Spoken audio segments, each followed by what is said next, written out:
I fucking can't. I'm not. There's like certain songs that like I can't fuck with. I'm just not in a good place mentally, and this is definitely one of those.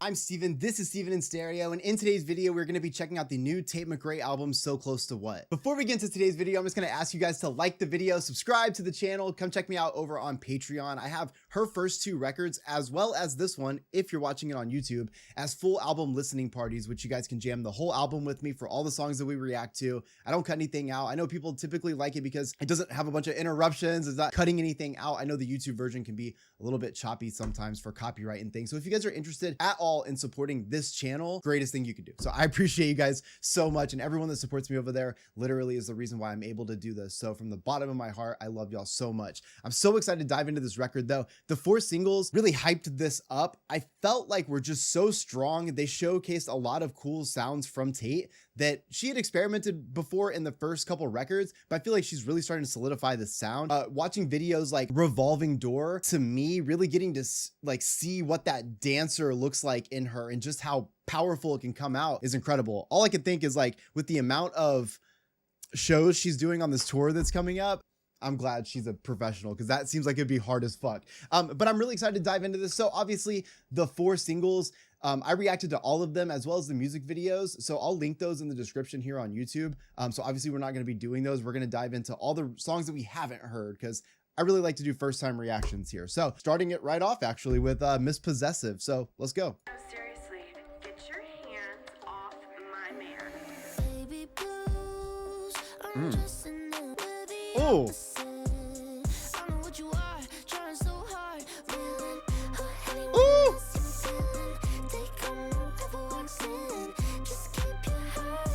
I love how hard that bass is hitting in this. These instrumentals are sick. It's also really cool to me. I got to move my coffee cup so I can see this. What?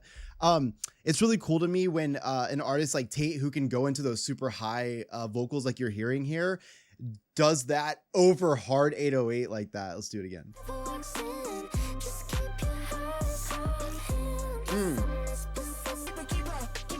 Oh!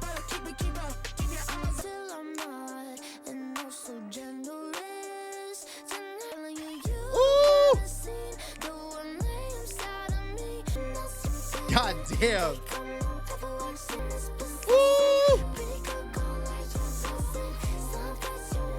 I love this range she's singing in right here. I think I've heard her do it a little bit before. I don't know that I've ever heard it to this commitment right here. Like so much of the song, because that low end and that instrumental is just ringing out so heavy. I just love that she just uses that moment to sound fucking awesome over this.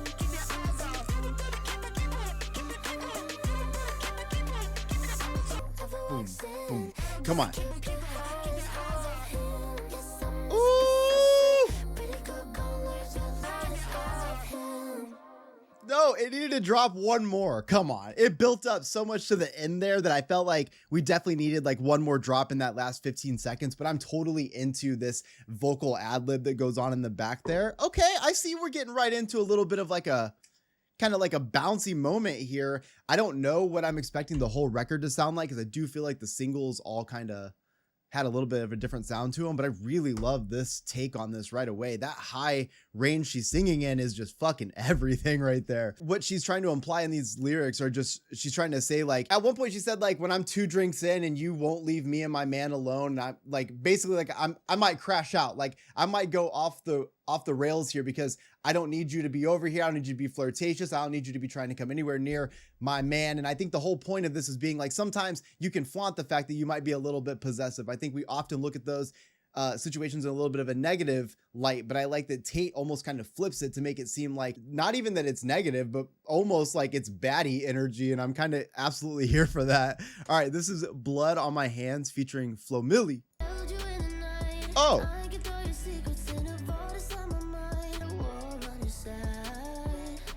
There's this cool like vibrato sound that kind of just happens in Tate's voice naturally mixed with that breathiness sound. That's so cool. Ooh.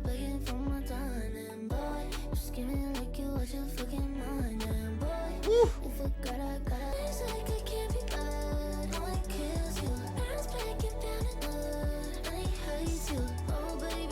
Fuck.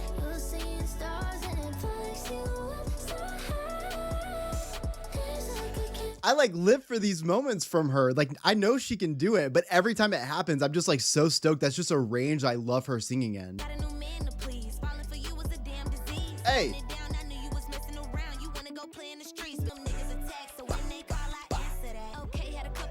Woo!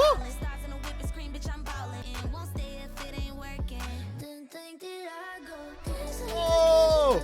Okay, I definitely need to hear Tate doing more hip hop features, or being featured on more hip hop tracks. Like, I just feel like with the range she sings in, you can hear just how cool it was when Flo Milli comes off of this verse and it goes back into the chorus. To me, that is like a telltale sign of like, is this a good collaboration or a good feature? Is if by the end of that verse, does it naturally progress back into the chorus? And I think this definitely does. So I'm taking it back a little bit. Come on. Effortless right there. Woo! Oh! Fuck, this instrumental is so catchy. Do you hear these vocals?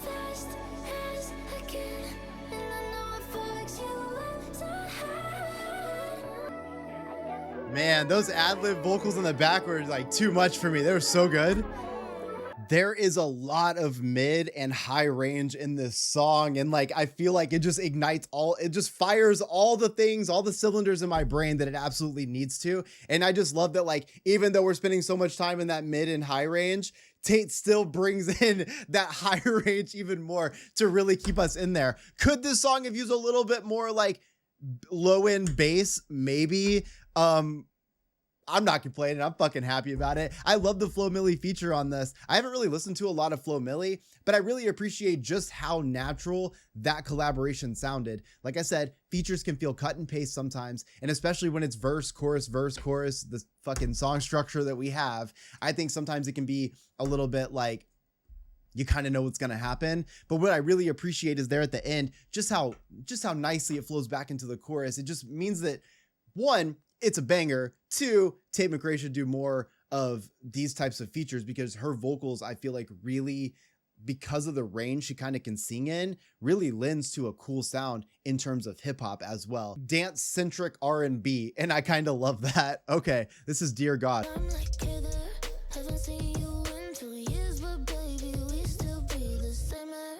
Oh.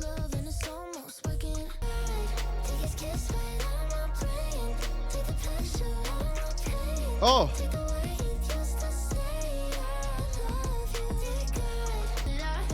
Fuck.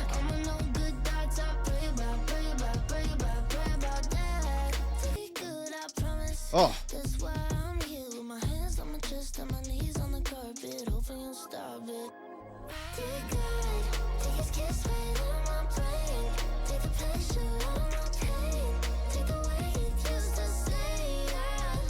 Oh my God. Fuck, that layered vocal right there when she goes into that even higher range, that is a weapon of warfare. I'm just saying, like, that right there could end nations. Let's do it again.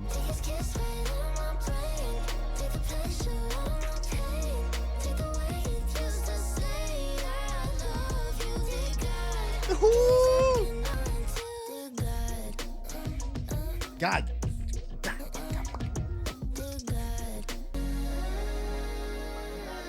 Oh my God.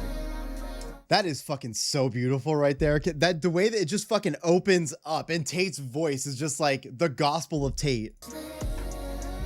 Oh my God.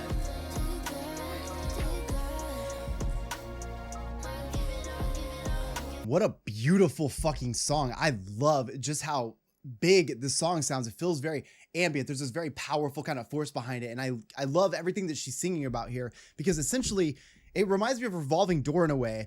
She's trying to say like this feeling that she has with this person that she knows she probably shouldn't be with. She cannot help but be like overwhelmed by that feeling, that love, the amazing in the sex, the little experiences that they've shared together that had all these like great things to them, but you know that this is the wrong thing to be in, to the point that she is going to this place, being around this person and feeling so overwhelmed with her emotions, kind of just like in Revolving Door when she's like that interpretive dance where she's like losing it. Same thing happens here. She's like pleading, dear God, please take away the things I like about this person so I'm not stuck here. And I think that anybody who's ever been in a relationship or a situationship like this, you absolutely understand the magnitude of how that feels whenever you know that the wrong person is in front of you in every capacity, but those couple of right things about them is enough to drag you in and lock you in forever. And it's the worst fucking feeling in the world to fight for somebody that is only going to give you that 1% of the shit that you love when you know the other 99 is going to fuck your life up. So her lyricism in this, telling that story, is incredible, but I just absolutely love how big this song sounds as well.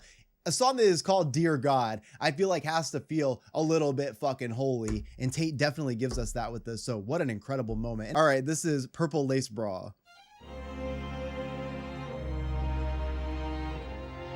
Come on. I love good string section. Oh my God.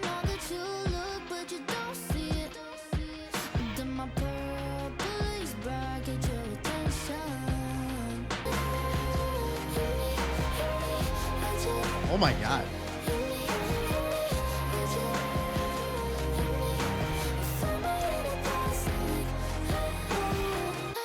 Okay, Tate McRae vocally over an entire string ensemble is such a mood right now.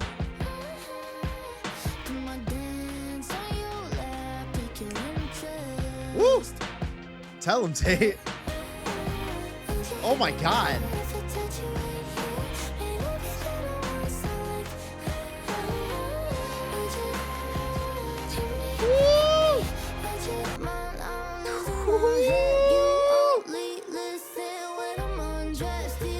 Come on, that siren in the back almost.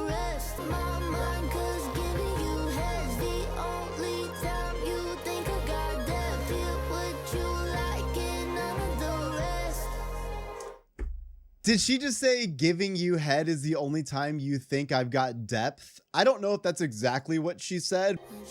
You better. Is it gonna drop again? Come on. Yes.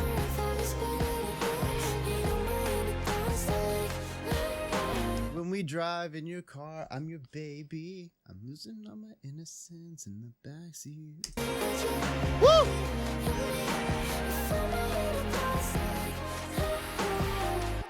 Dude, that whole fucking string ensemble shit is everything. I love that so much. This is the closest I'm ever gonna get to Tate McRae giving a Lana Del Rey sound, I feel like. And I think the string section is a big piece of that. I feel like that was something we heard kind of frequently in a lot of Lana's earlier music. And I'm a really big fan of that because it sets the stage for this very like both anthemic yet dark and deep sounding track, which I love. I love the kind of like dark presence that happens over this instrumental because Tate sounds absolutely ethereal. Yeah, on top of this, she sounds fucking amazing over this. It's so cool to hear her voice in this setting, and now I need her doing more string moments. There's like a whole section at the end. There's like a siren, like it's not really a siren. It's probably like a string hit or like a brass section, but the way that it's coming in has this siren kind of feel. Come on, that build in with that kind of emotion, I'm fucking here for it, dude. I'm here for it.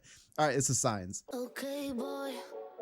This song kinda crazy. Silences. Do your damn best to figure it out. No. That one look means I wanna go. I'm not mad means you're in trouble. You should hurry, Oh! see the signs. See what they tell you, whatever. Read my mind. Oh my God. Those hi-hat rolls? We don't have an excuse anymore because Tate McRae just laid the foundation of the sign, so you understand what every single thing means. Anytime you're told anything in a relationship, now you know the double sides of that. I also like that Tate is kind of just like, it's a fun play on these things. Can I just say that build up in that verse and that drop into the chorus, I fucking love that. I know, like, I'm a simple man. Like, I hear a good transition into a chorus and I like that, but the way it drops, there's so much good bass there. Those hi-hat rolls are incredible. Tate sounds fucking phenomenal, which is like the ongoing theme of this record. So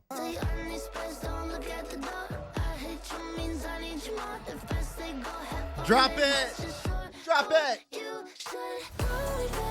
Fuck yeah. Woo!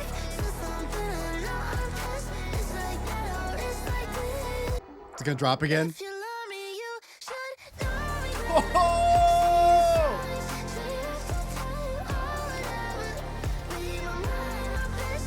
I wish I could dance like Tate McRae. You should know, you should know.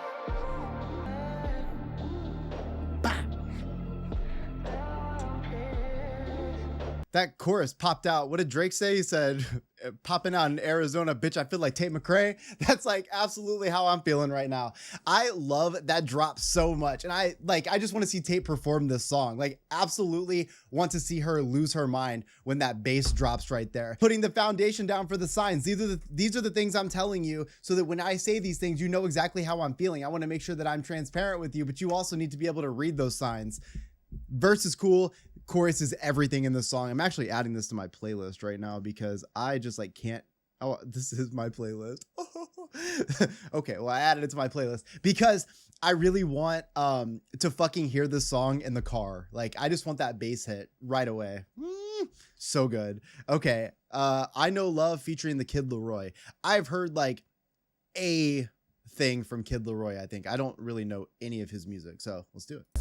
Looks like I'll be in the covers with you practicing a new collarbone. I said, baby, if you want, I'll give you something you can. Because I know love when it is, when it is. Yeah, I know love. Yeah, I know love when it is, when it feels like this. It's a little like drugs. Yeah, dude. You know what it is? I think I know what the thing is. I love whatever frequency Tate McRae sings in. I think that's what it is. It comes right down to it. Everything she says becomes an absolute like earworm for me. That sounds gross. Earworm sounds gross, but y'all know what I mean. It's just fucking hooked. Like as soon as she says something, my brain, like something responds in my brain. When it is, when it feels like this. It's a little like drugs.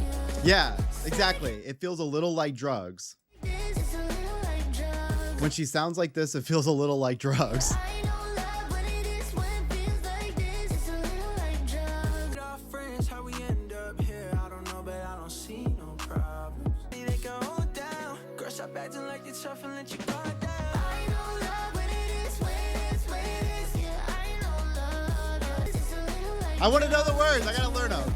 second money down. You know when you hear a song and you just absolutely want to fucking sing it? This is one of those hooks to me. I Woo! know when it is, when it is, when it is. Yeah, I know love, I know love.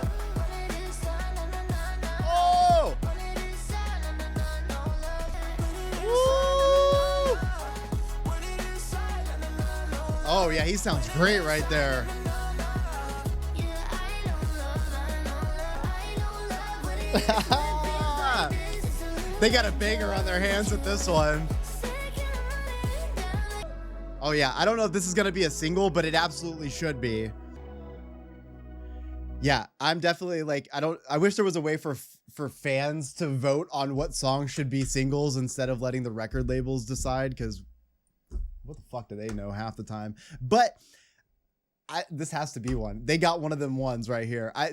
I don't know if it's just the melody or just how catchy that hook is, but this is everything. The Kid Laroi's verse, it was okay. It was pretty cool. But I actually feel like I really like him in the chorus. I think his vocals sound really good. Tate is just fucking amazing all over this thing, dude. And especially that chorus. I literally, at the end of this video, when I'm finished, this is going to be the song I have to put on repeat. I don't know if any of you guys do that. I have ADHD, which means this song will probably get listened to 236 times today while I'm trying to get a little bit of a dopamine fix.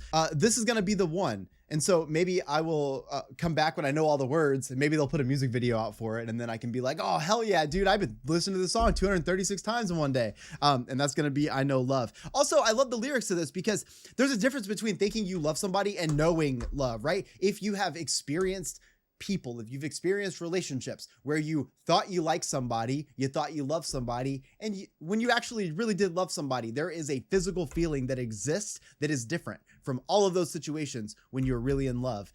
Tate's trying to tell you, hey, the feelings, when it hits like this, come on, I know love like I do. You don't wanna know me, you just wanna do what I do. You been trying to read me, think you wanna be me. It's Come on. oh baby, you got 10 fingers from my neck at all times. Oh baby, you think me, you don't wanna know me, you just wanna do what I do.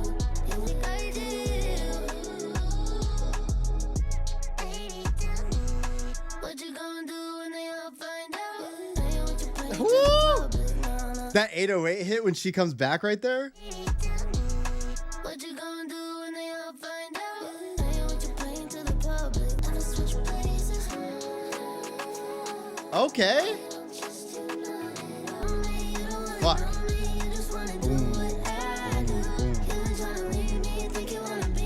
I'm actually a big fan of her on these more like drum heavy, especially like pop hip hop drum heavy instrumentals like this. So there's a little bit of like melody kind of going on. There's like a really deep synth and stuff, but this is very much drum and bass driven. And I really appreciate that because there's a lot of space for her to do a lot with her voice. If you notice, like even when she's singing, her voice takes up just a lot of the space, the whether it be a little bit of reverb, rather her like holding onto a note a little bit longer. And I really appreciate that because a song where like if I just played this instrumental for you, it would feel like there's missing something, right? And everything that it is would be Tate's voice. It's literally meant to cater to her vocal, and I love that. Woo!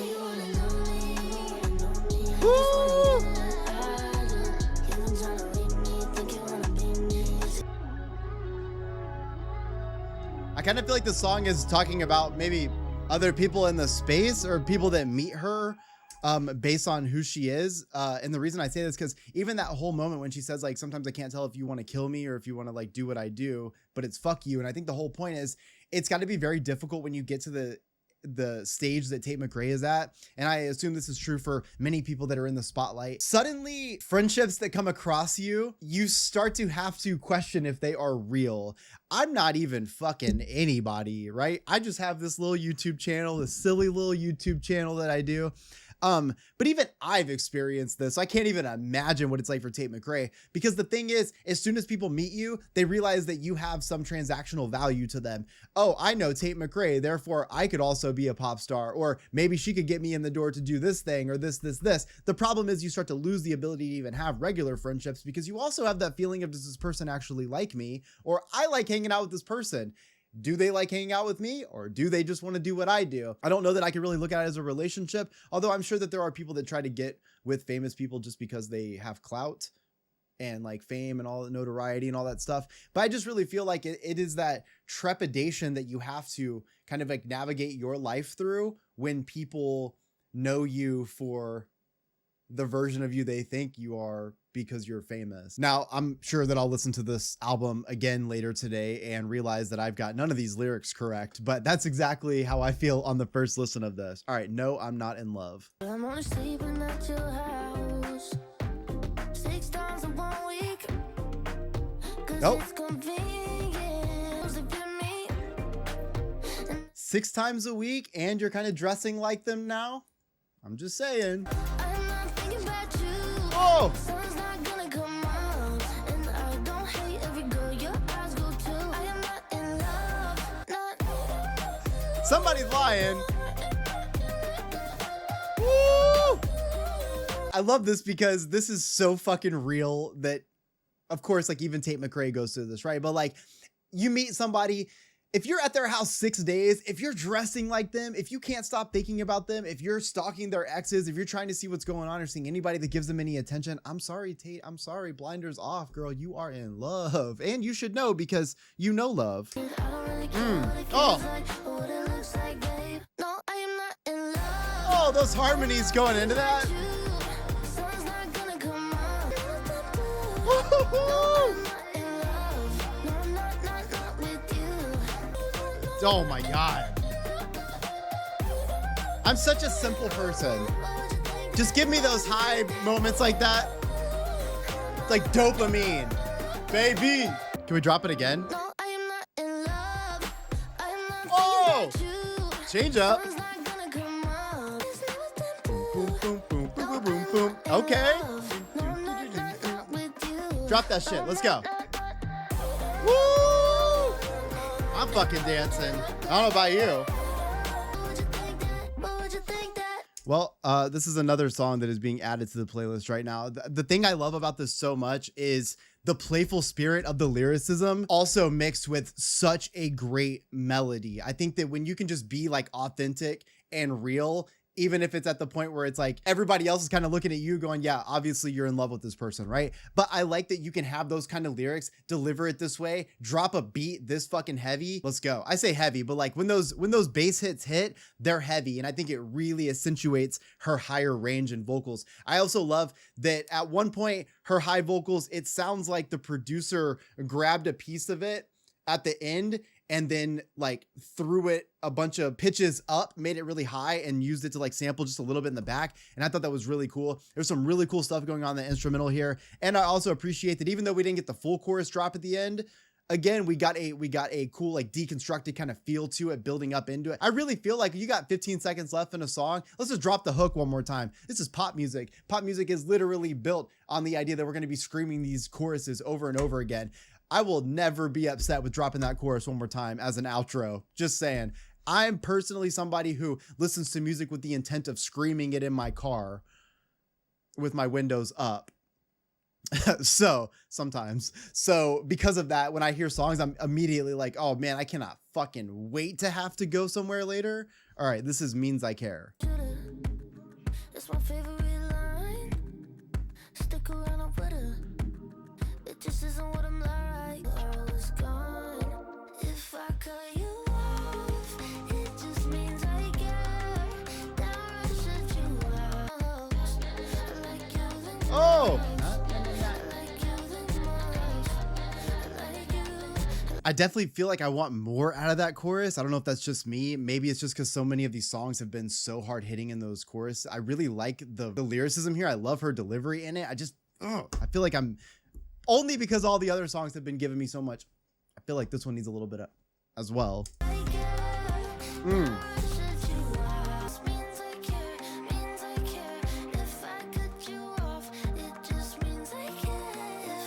Oh, now there we go. That's what I needed. I think it just needed a little bit more in the pre-chorus to let it drop into this chorus, because the chorus, it's not that it's missing something. It's just that there's like a drive that these other songs have that this one was missing, but I feel like it totally picks it up with this kind of transition from a pre-chorus to a chorus.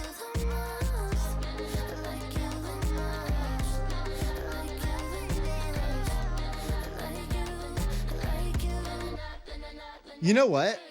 I just realized something. Well, a couple things. One, Tate McRae could read a cereal box and like it just do it in this voice and I'm good. Like, I think that's the thing that I really love so much is like, I appreciate this lyricism, but I also love that Tate McRae, because of her sound, I'm here to listen to whatever she's got. You know what I'm saying? Like, there are certain artists where you could be singing about the fucking care instructions of this mug right here.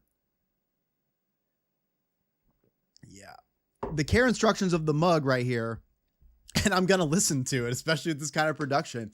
I feel like letting them go is the hardest thing in the world. But if you really do care about somebody and you know you can't be that person for them, you do have to let them go. You cannot clip their wings and make them stay. You can't force them to stay. You will also change them. Like, people who stay in relationships that they shouldn't be in, or people that stay in situations they shouldn't be in, change. They know that spark is gone in them. That drive that, you know, everybody, you know, knew them for all kind of fades away. And absolutely know that I'm talking to a crowd of people right now that have definitely gone through this. So you know what that means. And so for Tate, she's like, I like this person so much, but I don't know that I can do it. Like, I don't know that I can be the person for them. And I don't want to see this thing I love about them gone. So that's very beautiful. All right. Green light. 2 chains hanging off your chest when you kiss me. You know I try to be what he thought I wasn't. I try to be everything I thought he wanted. I'm still waiting at the green light to tell you what I feel like, but I can't go on. Oh!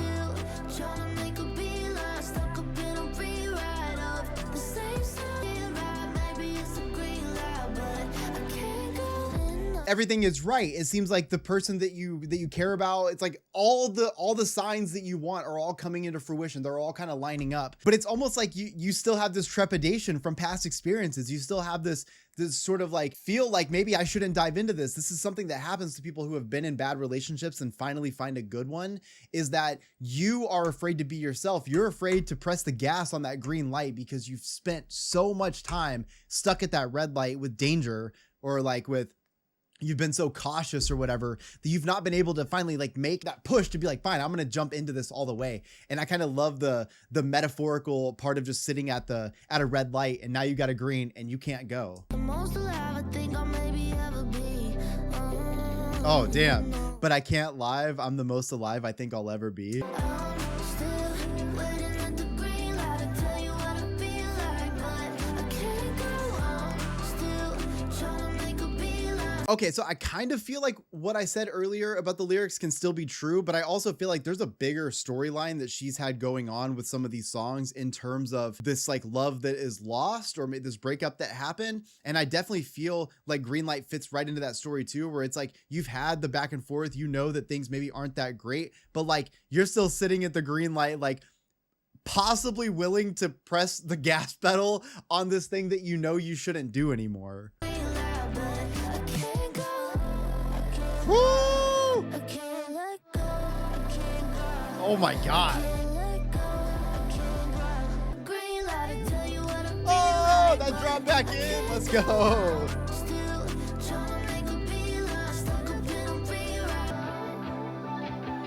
Another great chorus. Tate McRae's got fucking pop music in a chokehold right now.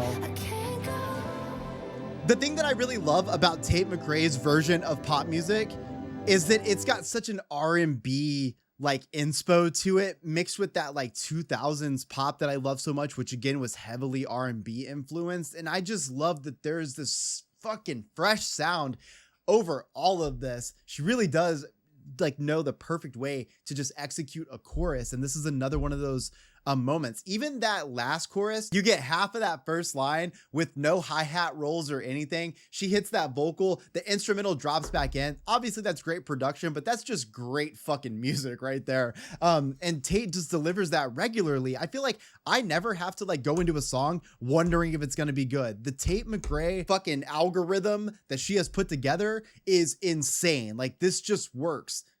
That's why we're her third record in her career so far, which I don't think has been that long of a career so far, to already have 3 records and going on a massive tour, which I am absolutely buying fucking tickets to after this shit. This is crazy. This is Nostalgia. Daddy went to law school and could have been an architect for what it meant.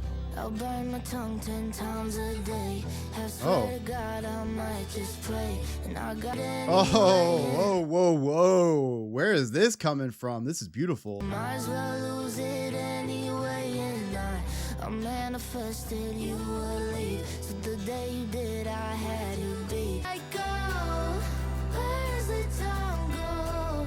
You never really know.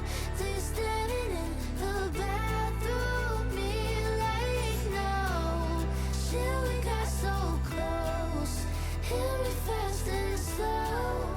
Oh. Funny thing about nostalgia, didn't show up till lost ya. Ooh. I fucking can't. I'm not.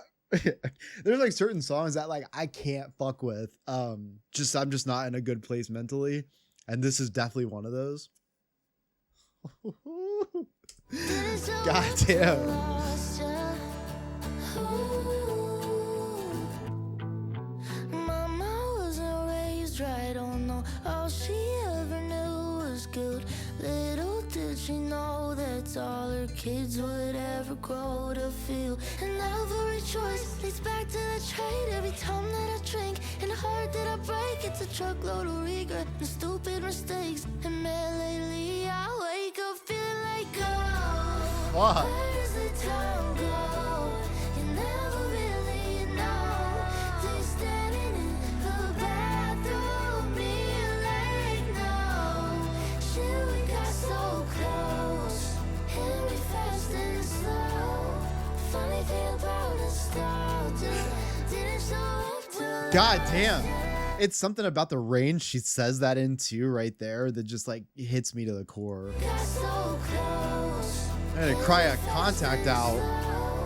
Funny thing about nostalgia, didn't show up till last year. Didn't show up till last year. Didn't show up till last year.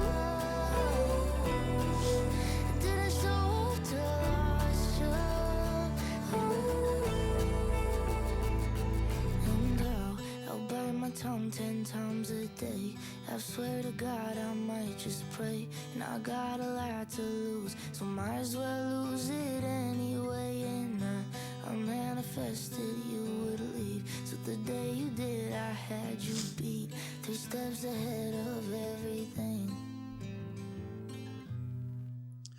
That was so beautiful from Tate. I just like have to put that out there right away so I don't cry.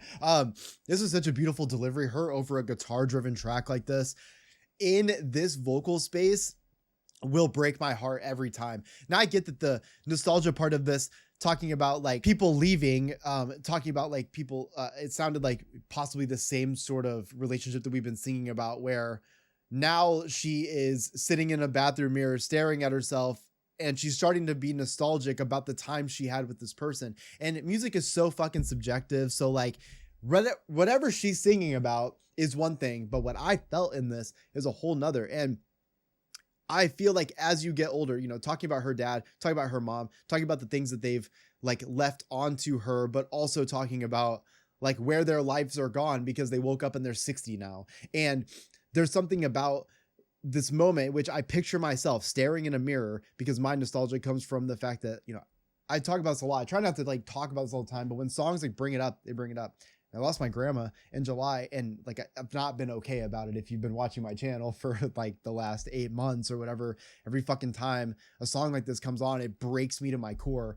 But I can picture myself, because it happens to me every fucking day, standing in the bathroom, staring in the mirror, and all of that nostalgia and all these memories that I didn't even think I had anymore. It's like when my grandma died, they all became so fucking vivid. It's like, I don't believe in the afterlife. I don't believe in God. I don't believe in any of those things. But there is something to be said about the fact that when someone passes away, every memory you ever had of them becomes the most vibrant thing in the world.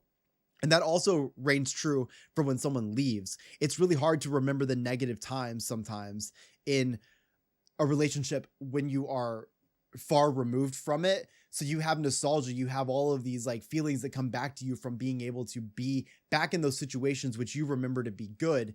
And they absolutely could be good. But the thing is, that's the problem. If you're looking at this from the terms of a relationship, that nostalgia you can get caught up in is all the good times that you had with somebody. It doesn't necessarily reflect on those negative pieces that you had as well. But I love Tate's very real, authentic delivery to this. It absolutely crushes me. I mean, why did she do that though? Like, I gotta ask, like, how did we have so much fun throughout this record? Even though like I say so much fun, we're dancing. There's a lot of sad shit going on in this record. So I guess I'm not surprised, but when she took the approach for it to sound like this, it fucking made us feel a certain way, or at least it made me feel a certain way. On first listen, I'm already into this record so much because it feels like a very mature step up. Not to say that her music's ever been immature, but this just feels like, it feels like Tate's growing up at the same time that we are, and we're hearing it in her music. And what I really appreciate is that there's a lot of introspective lyricism here. While we're making tracks that are easy to sing and dance and have this great time and enjoy all of the beauty that exists in just music, there's also this like big reality. I feel like Tate was going through something big in her life in terms of I don't know if it's like if she actually went through a breakup or if she's just writing from that perspective, but you can definitely hear it. That push pull from Revolving Door and Dear God, where you don't want to keep falling back into the same situation, but you can't seem to escape it. I feel like that is really what Tate's focus was on this. I felt it multiple times, like even It Means I Care, you know, knowing that you like this person stuff, but you have to let them go. You know, in Green Light, knowing that all these things have happened, but you can't quite like get yourself away from either going all in or pulling out because you don't like, you're so lost in this relationship, you know. And then go back to nostalgia, right? So after all of those things, you think that you maybe move past it, but then you're staring at yourself in the mirror wondering what the fuck happened, and you're thinking about all these memories that came up. All of that coming out of an absolute pop banger of a fucking album is amazing. But the way I see the rest of my day going is after I listen to I Know Love 236 times, which I feel like is gonna happen, I just want to put this record on shuffle and just fucking like experience it over and over again while I clean my house or like go drive somewhere or like when I go to the gym later. I just feel like I need more of it. That's the one thing about album reactions is I'm so stoked to get to talk about it and like break it down in this way that I would never get to do if I was by myself, like just listening to the record. However, it definitely hits totally different whenever I'm not talking and I can just fucking jam it too. So I get a whirlwind of what I do for a living. I love that I get to talk about the album and then I get to experience it for the first time again in a totally different way by not talking about it. So I'm super excited to go and do that right now. But I hope you guys enjoyed today's video. If you did, please make sure to like the video, subscribe to the channel, go check out Patreon if you want to check out the full album listening party for all the tracks that we actually reacted to on this record. You could do that as well as the other 2 records that Tate put out. I actually did her discography at this point. So I'm super excited to continue to be following Tate's music. I'm going to try to, I guess, buy them resell. I don't know if they're available yet. I'm going to buy tickets to this tour. I think she's playing in Chicago. So, but I love you guys. I'll see you all in the next one. Peace.